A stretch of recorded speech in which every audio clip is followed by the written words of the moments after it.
Après avoir écouté la proposition de Varn, la troupe de naufragés, n'ayant pas de meilleure solution en tête, décida de suivre le plan du vieux guerrier. Les blessés, ainsi que les enfants sous la surveillance de leurs parents respectifs, restèrent dans ce qui restait du bateau, attendant le retour des chasseurs et chasseuses du clan. La plupart des guerriers étaient restés pour les protéger et les autres étaient partis couvrir les chasseurs en cas de souci. Le vieux Varn aurait voulu les suivre, mais il avait fini par accepter le point de vue de Néor. On n'envoie pas le plus âgé en éclaireur, Varn, lui avait-il dit. C'était très vrai. De son temps, Varn aurait probablement dit quelque chose de semblable. Cela lui faisait drôle de se dire qu'il se faisait vieux. Une Mélios s'assit à ses côtés dans la cale, son épouse, Tigrine. Varn et Tigrine vivaient ensemble depuis bien longtemps. Aucun des deux n'avait pris la peine de compter les années. En tout cas, Varn ne l'avait pas fait. Peut-être que Tigrine, oui, mais cette tendre personne ne pouvait plus dire un mot depuis bientôt 15 ans. Leurs regards se croisèrent. Cela faisait longtemps qu'ils n'avaient plus besoin de discuter pour se comprendre. Tigrine était capable d'exprimer ce qu'elle ressentait à travers un regard et des gestes simples depuis toujours. Elle avait simplement affûté ce don après avoir perdu l'usage de la parole. « Je me sens vieux », lui dit simplement Varn. Son épouse mit les deux mains devant sa bouche. Elle se retenait d'éclater de rire. Varn la regarda faire avec le sourire. Il n'avait pas vu Tigrine rire depuis longtemps. « Oui, c'est comme ça. Toi, ma Tigrine, tu es toujours aussi douce, belle et gentille, et moi, je me fais toujours plus vieux. » Passé son rire, Tigrine leva un sourcil. Varn pouvait être certain en permanence de ce que Tigrine voulait lui communiquer. Plusieurs échanges et signes de tête étaient parfois nécessaires, mais Varn et Tigrine savaient prendre le temps. On pouvait difficilement faire plus unis que deux. C'est vrai, tu sais te servir d'un arc, cependant, on sait toi et moi que tu n'as rien de dangereuse. Il sourit. Tigrine sourit à son tour et comme réponse, elle leva une main. Tentant d'imiter un animal menaçant, elle sortit ses griffes et en donna de petits coups dans le vide, tout en essayant de feuler comme un chat.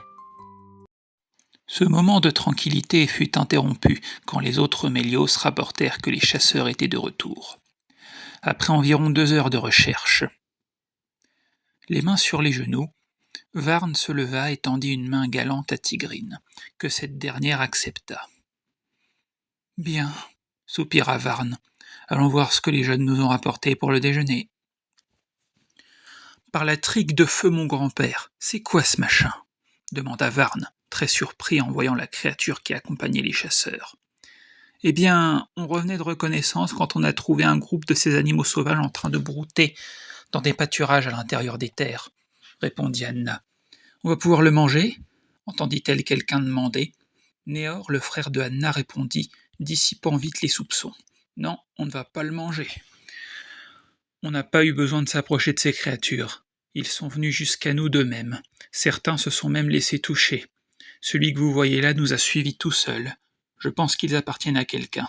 « Ils sont domestiqués ?» demanda Varn. « Il y aurait donc des gens dans les parages ?» C'est ce qu'on croit en effet, mais ce n'est pas la seule preuve, dit Anna. On a trouvé toutes sortes d'empreintes inconnues, dans des bosquets plus loin des arbres, ont été coupées et autour des souches, il y a des empreintes du même genre. Les Mélios se mirent à discuter doucement. La présence d'Autochtones était autant une bonne nouvelle qu'elle pouvait représenter une menace sérieuse pour eux.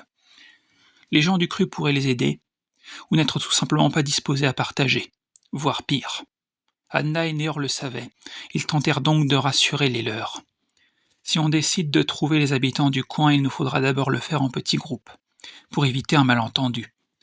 Nous avons fait une autre découverte, une très grande caverne où nous serons à l'abri, au moins le temps de trouver autre chose. Les paroles de Anna semblèrent rassurer les mères et les enfants, en tout cas pour le moment. C'est à cet instant que Rick prit la parole.